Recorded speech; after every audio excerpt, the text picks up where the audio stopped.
Keeyo omukuumulamu okwo manyi nti atambudde nange oyina byoyize bingi nnyo ate naawe kanneeyungako eno eprogramu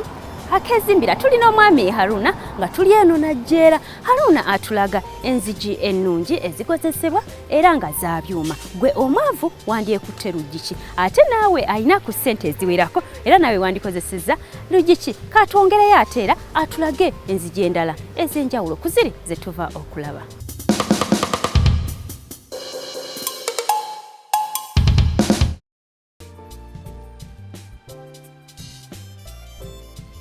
Kakati eno yo bagala bubagala eno bagala lwosirugi kuba lwo teruyina bino bya wano mu maaso bagala nga bwolaba bagala nti omuntu atutte bagala eno maaso agenda teekayo aluminium bagenda kuteekayo housing ya aluminium oba tugikola era yo olaba terina wagenda ndabirwamu eggala bugazi bagala egayidinga mubbi butakolaki butayingira ne tugikolera oyo ayagala oteekamu aluminium gwe tugikolera ng'agenda kozesa frame za aluminium ezigendamu endabirwamu gwe tukolera oluggi luno bagala eno tegenda mu mirrors era ebifo bya mirror tebiriiko egendako bugenzi yesooka emabega owa aluminium n'alyoka aleeta fulemu ye n'agissa mu maaso.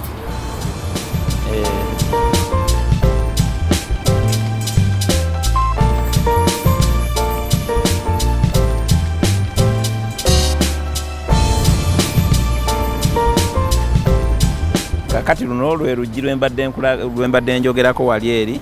oluggula nga ludda mu shades era wano we luggulira lwakuba tubeera nga tumaze olukola tosobola luta nga tebannalufiitingamu muli eri mwe lulaga mu nnyumba naye nga luggula wano luggula bwe ruti bwe lumala okuggula n'ebbagala zino emabega nazo ne ziggula nga nazo zeeta lwe lwaffe abatandika obutandisi okwezimba lukola bulungi okukola nga main door n'emabega osobola olukozesa the louvers ku layini waggulu bwolaba buyamba empewo okuyingira ne buyamba n'ebbugumu okubeera nga lifuluma naye tubuteerako omuntu abeera tazimbiddeko bumooli obeera olina obumooli tetussaako kyenyinza okugamba muno ekibi kwe kubeera nga lumalawo space wabweru kuba abasinga basigaza fuuti 2 kati we lugenda okuggula oba akabalaza kabadde fuuti 4 omuntu abeera talina waayita bulungi olumu lukuba abaana nga yeerabidde eddamu naawe wagguddwa ne lumukoona naye obeera nga oli ku nnyumba oli mu mulyango omugazi kyekiri kye naggaye muno tubikola nga bibulira bubulizi mu bisenge nga bwolaba ebizimbe by'omu kibuga omwo wakati abazimba ebizimbe bino ebyokukoleramu tebakyakola njigi nga ziggula buguzi buli lumu olusanga lwekweka waggulu oba lwekweka mu sides okusinziira oli ekifo kye wekifaananyi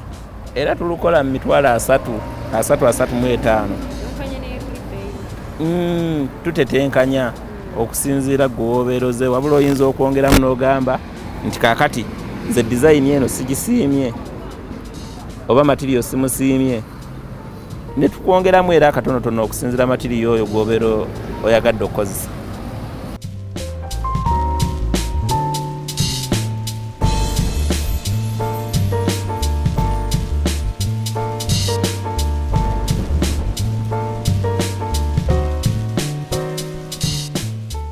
Wano we tutuuse oluggi luno lwa ludda lumu omukugu waffe akugamba nti gwatandika okwezimba wandirwekutte kubanga lulungi ddala. Luno oluggi lwo luggula mukono gumu bweri we luggula omukono ogumu lwawukana ne luli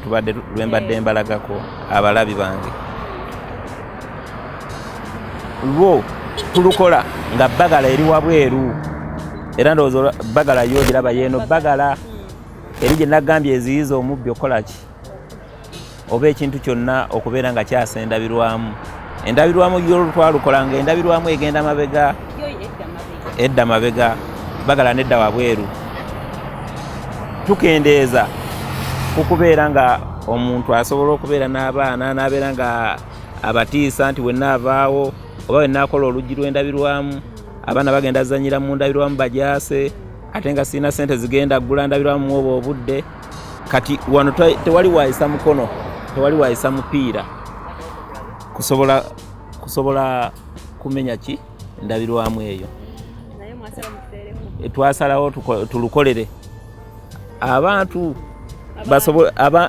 abasobola okubeera nga babadde batya okukozesa endabirwamu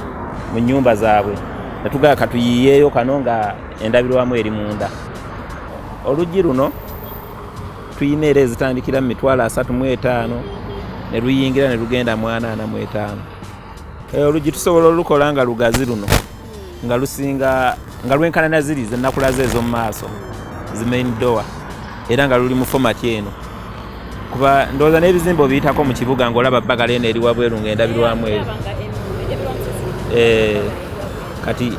yeyo ensonga nti omuntu wabeera ng'agize tasobola kumala gagwa mu ndabirwamu naye nga n'endabirwamu abantu bwe babeera nga bazikozesa beetaaga n'agula endabirwamu ey'omubiri omunene kuba nazo ziri mu millimeters nga wolaba bino ebyuma byaffe bye tukola lwakuba omuntu wabeera agenza okugula ekintu ng'ekyo wakaayana oli tamunnyonnyola bubi buli mu kintu na bulungi buli mu kintu naye ffe omuntu tusooka munnyonnyola nga tetunamulambuza kutugamba nti kino kyayagala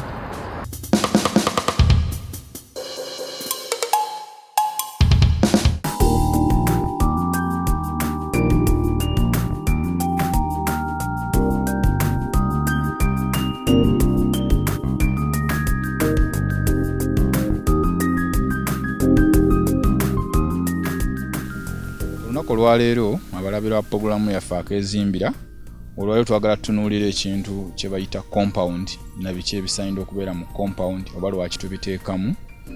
olwaleero tuyina kagadeni kano kajjudde plants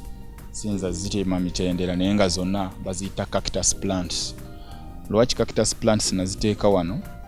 zo nnungi naye nga zirina omugaso eri omulabi yenna okuzisembeza oba okuziriraanya amakaago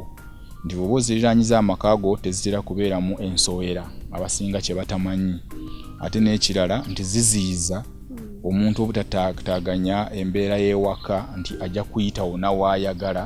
zirina omukontrolinga oba okumulagira wayina okuyitira for example kati wano tuli ku Walkway olina bw'oyinza kuva eno mu Walkway n'osaliraawo eno cactus eba yina gaadi zaayo tosobola kuziyita mu makati cactus ye plant ekulira mu ddungu oba neekulira awantu nga teriimu manure oba nga teyeetaaga mazzi nga plants endala bwe zeetaagisa kuba kati plant zino saazisimba mu ttaka zino ziri mu musenyu bwe buwangaazi bwazo naye omuntu addira cactus n'agiteekamu manure n'agiteekamu buli kigimusa kyonna kye baamulagira awo baba bakyamu cactus eba plant yonna ebekulira mu desert tewabeerayo manure so nga plants zino twazijjanga eyo mu bakugu abalina deserts wano ze tutalina so okuzimaintaininga ne zibeera mu mbeera ennungi cactus zino zirina okusimbibwa mu musenyu so si mu manure nti bw'ozisimba mu musenyu awatali musenyu zijja kujimuka oba zikule mu ngeri etali yaazo so cactus ye plant erina okukula mpola ng'ekusanyusa for example eno cactus singa ogisimba mu manure tojja kulaba kana akamuli kaayo akalungi ekigireetera okumulisa ng'eri ku level bwet oba height bwet kye tuyita height mu luzungu naye nga mu buwanvu oba mu bumpi nti bw'oba ogiwadde manure ejja kufuna fertilizers birabo bigimusa bingi tejja kuwa kyoyagala cactus okuleeta ekimuli kino ekitegeeza wansi wagisanyusa nti wagiteeka mu kintu kyeyagala wagiteeka mu musenyu kyobola bw'otuuka mu compound y'omuntu n'osanga cactus nga mpanvu naye nga teriiko bimuli ne weebuuza nti kyoyasimba kyaki naye cactus okufuna cactus ennungi kati for example cactus eno tenawezaawo myaka 5 naye raba ebbanga lyerimu naye bw'ogamba nti ogiwa ebigimusa kati wano mu myaka ebiri eba esusse wano ate nga teriiko bimuli lwakuba tuzze mu season ng'ebimuli tebiriiko naye ku height eno yandibadde n'ebimuli ebisingako wano okusinziira ensimba gye tuba twagisinga. Omanyi waliwo ettaka ekkalu ate n'omusenyu. Osobola okusima mu ttaka ekkalu n'okolamu ekinnya n'oteeka mu kakitasi naye ng'osoose kuyiwamu omusenyu. Bw'oba tokozeseza musenyu abandaba olwaleero musobola okukozesa charcoal dust. Charcoal dust lwe luseŋŋente. Oluseŋŋente oba tosobola kugula musenyu abasinga oluusi omusenyu gubeera expensive. Kwata charcoal dust oteekemu ettaka ekkalu instead okuteekamu manure. Lyoba osooka wansi otabulemu ettaka eryo lyoba osanzeeyo lyoyita ekkalu at least ereme okufuna ekigimusa. Oluseŋŋente lujja giyambako okukuuma amazzi ng'era omusenyu bwe gwandikuumya amazzi nti osobola n'okumala omwaka kakitasi zino nga toziwa mazzi naye nga weeziri nga zisobola okubeerawo okugumira embeera.